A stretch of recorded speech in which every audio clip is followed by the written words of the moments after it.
Good morning, dear students. Today I am going to explain chapter 3rd, the remaining part of class 10. Class 10 का third chapter का जो remaining part है उसको मैं आज explain करने जा रहा हूँ। तो वो जो चिड़िया थी, चिड़िया का जो बच्चा था वो उड़ नहीं पा रहा था। सब लोग उसे छोड़ दिए थे, है ना। जब वो माँ को देखता है कि एक मछली को चीर फाड़ रही है तो उसकी भी बड़ी तीव्र इच्छा होती है कि वह भी उस मछली को यानी उस फूड को अपने चोंच से, अपने बिक से चीर फाड़ करे, अपनी चोंच को शार्प करे। बट वो उड़ नहीं सकता था, इसलिए उस पत्थर के टुकड़े पे बैठा हुआ था ऊपर। अब आगे देखते हैं। Ga ga he cried begging her to bring him some food. तो गा करके वो बेचारा चिल्लाया। वह अपनी माँ से खाने के लिए कुछ लाने का निवेदन कर रहा था कि शायद माँ उसे कुछ लाके दे दे, बट माँ उसकी बिल्कुल भी ना सुनी। गौ कोला सी स्क्रीम्ड बैक डेरिसिवली। तो घृणापूर्वक, है ना, उसे बेवकूफ की तरह ट्रीट करते हुए वो क्या की रिप्लाई की। कौन रिप्लाई की? उसकी मदर, उसकी उस चिड़िया की मदर रिप्लाई की। But he kept calling plaintively. लेकिन दुखपूर्वक, वह उदासीपूर्वक या दुखपूर्वक कह लीजिए, है ना, आवाज देता रहा, है ना। एंड आफ्टर ए मिनट और सो ही सटर्ड ए जॉयफुल स्क्रीम। तो 1 मिनट पश्चात प्रसन्नता से चीख मारी, है ना। वो जो था प्रसन्नता से चीखा। His mother had picked up a piece of the fish and was flying across to him with it. उसकी माँ ने क्या किया? मछली का एक टुकड़ा अपने चोंच में लिया और उड़कर उसकी ओर जा रही थी। मतलब चोंच में एक मछली का टुकड़ा लेकर के और उड़ती हुई उसके ओर जा रही थी, इसलिए वो प्रसन्नता से चिल्लाया था। He leaned out. वह क्या किया? आगे को झुका। लीन्ड आउट मतलब झुकना। तो ये रहा सीन, आप देख सकते हैं इसमें। ही लीन्ड आउट ईगरली। ईगरली मतलब उत्सुकतापूर्वक। तो उत्सुकतापूर्वक वो आगे की तरफ झुका। Tapping to rock with his feet. और जो रॉक था उसको अपने पैरों से टपटपा रहा था, उस पर पटक रहा था पैर। Trying to get nearer to her as she flew across. और वह कोशिश कर रहा था कि वो उसके नजदीक जाए, है ना। वो आगे झुक करके वो अपने पैरों को पटकते हुए वो चाह रहा था, थपथपाते हुए, कि वो मदर के नजदीक आ जाए, क्योंकि वो उसकी ओर उड़ रही थी, है ना। उसकी माँ यानी चिड़िया की माँ उसकी तरफ उड़ रही थी। तो वो अधिक से अधिक उसके नजदीक जाने का कोशिश कर रहा था। But when she was just opposite to him, she halted. किंतु जब वह ठीक उसके सामने आ गई, उस चिड़िया के सामने आ गई उसकी मदर, तो वह रुक गई। उसके पंख जो हैं बिल्कुल स्टॉप हो गए, स्थिर हो गए। हर विंग्स मोशनलेस, मतलब उसके जो विंग्स थे वो मोशनलेस हो गए, स्थिर हो गए। The pieces of fish in her big almost within reach of his beak. और कह रहा है जब वह ठीक उसके सामने आ गई तो क्या हुआ? उसका पंख रुक गया। उसकी जो चोंच में पड़ा मछली का टुकड़ा था, उसके चोंच जो है चोंच की पहुंच में था, है ना, मतलब उसके बच्चों के चोंच के पहुंच में था। He waited a moment in surprise. वह जो था, जो चिड़िया था, वो आश्चर्यचकित होकर थोड़ा सा कुछ पल के लिए क्या किया? इंतजार किया। Wondering why she did not come nearer. तो एकदम नजदीक होते हुए भी वो उस तक नहीं पहुंच पाया, एकदम करीब में थी। लेकिन ये देख करके उस चिड़िया को बहुत आश्चर्य हुआ कि वो माँ जो है उसकी, वो उसके और करीब क्यों नहीं आ रही है भोजन देने के लिए। And then maddened by hunger. और भूख जो है और अधिक जोर पे था, मतलब और जोरों की भूख उसे लग गई। हम लोग भी जब खाना नजदीक में देखते हैं और टेस्टी होता है तो भूख जो है और बढ़ जाता है, तो उसकी भूख जो उस पक्षी का जो भूख था वो और बढ़ गया, भूख से वो पागल होने लगा। ही डाइव्ड एट द फिश, और वो क्या किया, छलांग लगा दिया उस फिश पे। किस फिश पे? जो फिश उसके माँ के चोंच में था।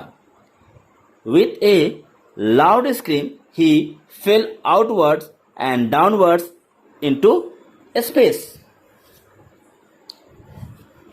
तो क्या हुआ, जैसे ही वो डाइव लगाया तो चीख के साथ वह बाहर की ओर और नीचे की ओर, है ना, गिरने लगा, मतलब गिर गया।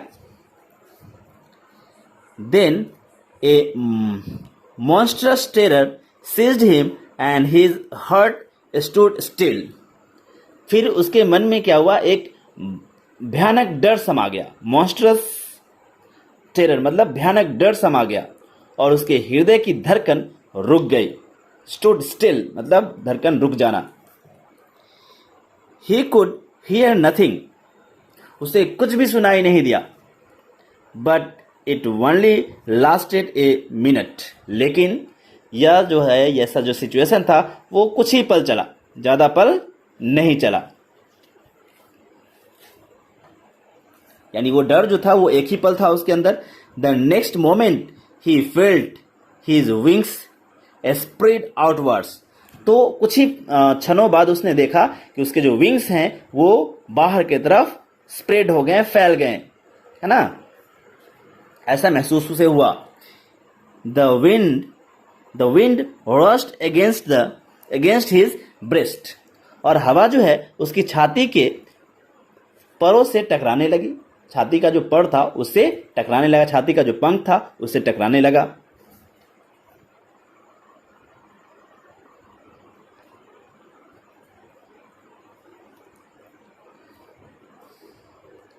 देन अंडर हिज स्टोमक, फिर उसके स्टोमक यानी पेट से, और एंड अगेंस्ट हिज विंग्स, और फिर उसके पंखों से हवा टकराने लगी। He could feel the tips of his wings cutting through the air. तो उसने अपने परों की नोक को, पर का जो नोक था उसको हवा में काटते हुए महसूस किया। यानी उसने महसूस किया कि वो हवा को काट रहा है ना, अपने परों से। He was not falling headlong now, अब वह सिरकेबल नहीं गिर रहा था। हेडलॉन्ग मतलब सिरकेबल, तो वह अब सिरकेबल नहीं गिर रहा था। He was soaring gradually downwards and outwards, वह धीरे धीरे और बाहर की ओर उड़ रहा था, है ना। He was no longer afraid, अब उसके अंदर बिल्कुल भी डर नहीं था, वो बिल्कुल अपने अंदर से डर निकाल चुका था। ही जस्ट फेल्ट ए बिट डिजी, उसे केवल कुछ चक्कर सा आ रहा था। डिजी मतलब चक्कर सा आना। Then he flapped his wings once and he soared upward, फिर उसने अपने परों को एक बार फड़फड़ाया और ऊपर की ओर उड़ने लगा। गा गा गा गा गा, गाओ कोला, ये साउंड निकालता है चिड़िया। हिज मदर सुप्ड पास्ट हिम, तो ये आवाज निकालते हुए वह चिल्लाया। उसकी माँ झपट्टा मारकर उसके पास जो है पास से गुजर गई, है ना। Swooped past him her wings making a loud noise, और उसका विंग्स जो है एक ऊंची आवाज जो है वो निकाली।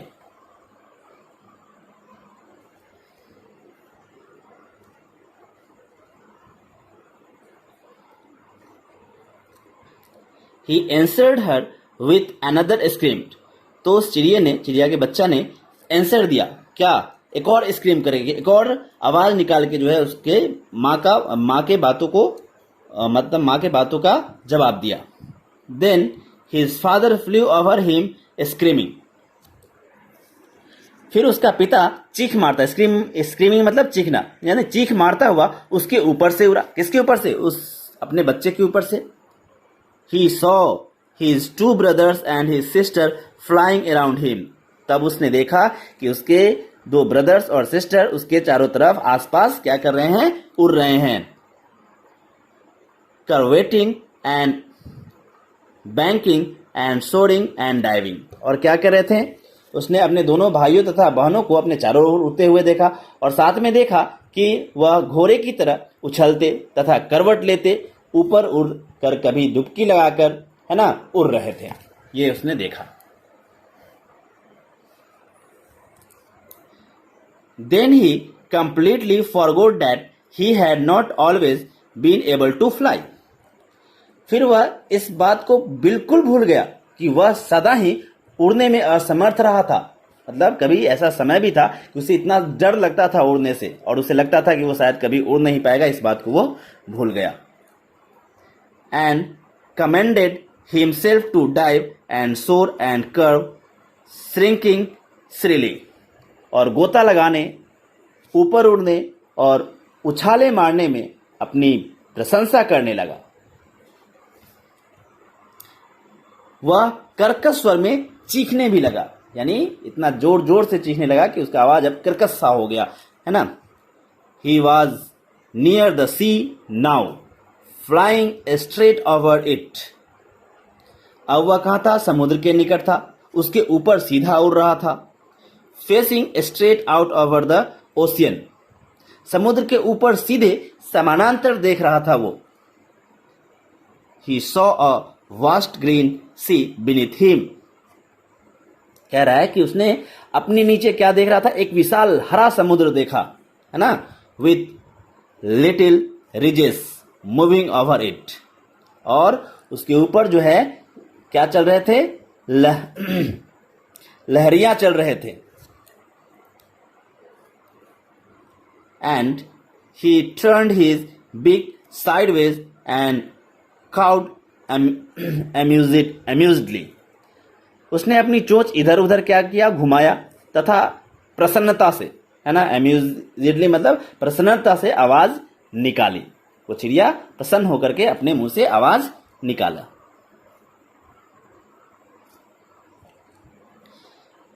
His parents and his brother and sister had landed on this green flooring ahead of him. तो कह रहा है कि उसके माता पिता, भाई तथा बहन उससे आगे समुद्र के हरे तल पर उतर गए थे। They were beckoning to him. Beckoning to him, वे उसे क्या कर रहे थे, आने के लिए संकेत दे रहे थे। Beckoning मतलब आने का संकेत देना, ठीक है। बेकोनिंग मतलब एक्चुअल मीनिंग होता है तिरछा उड़ते हुए, है ना, तिरछा उड़ते हुए। कॉलिंग श्रीली, और उसे आवाज दे रहे थे। He dropped his legs to stand on the green sea, उसने जैसे हवाई जहाज का लेग नीचे डाउन होता है पहिया, उस तरह उसने अपने लेग को डाउन किया और कहाँ उतरा, उस ग्रीन सी पे उतर गया। His legs sank into it, उसका पैर जो है उसमें धंस गया।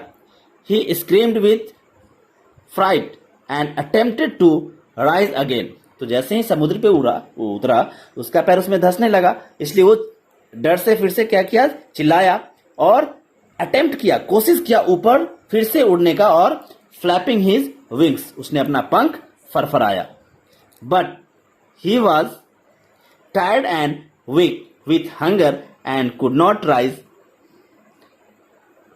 लेकिन वो इतना थक गया था, इतना भूखा था कि वो ऊपर उठ नहीं सका। एग्जॉस्टेड, बिल्कुल थक गया था।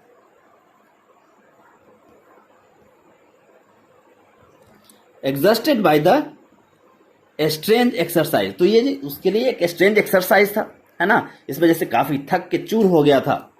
His feet sank into the green sea, उसका फिट पैर जो है उस ग्रीन सी में धंस गया। And then his belly touched it, और उसका जो बेली था, पेट जो था, वो पानी में सट गया।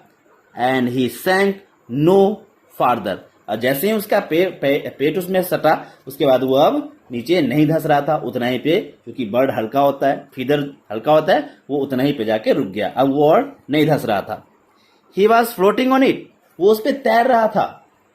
And around him his family was screaming, और उसके आसपास चारों तरफ जो उसके फैमिली वाले थे वो चहचहा रहे थे, स्क्रीमिंग कर रहे थे, प्रेजिंग हिम, उसकी प्रशंसा कर रहे थे। And their bigs were offering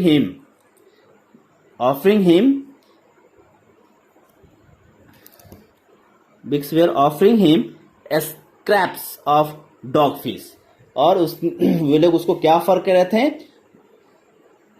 dog fish offer कर रहे थे, स्क्रैप्स ऑफ डॉग फिश।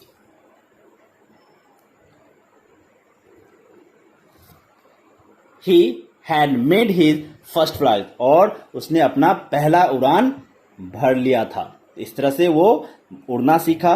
पहली बार कोई भी चीज करने में डर लगता है, बट हम लोग जब तक उसको उसका एफर्ट नहीं करेंगे, उसमें एफर्ट नहीं करेंगे, कोशिश नहीं करेंगे, सक्सेस नहीं मिल सकता है। तो डी स्टूडेंट, इस स्टोरी के इस पार्ट से हमें यही सीख मिलता है कि किसी भी काम में हमें पहले एफर्ट करना होगा। जब तक एफर्ट नहीं करेंगे हम सीखेंगे नहीं। तो अगर गिरने के डर से वो उड़ने का कोशिश नहीं करता तो शायद वो कभी उड़ नहीं पाता। तो आप भी किसी चीज से डरे नहीं, है ना, उसमें कोशिश करें, एफर्ट करें, आप सक्सेस जरूर प्राप्त करेंगे। That's all, thank you.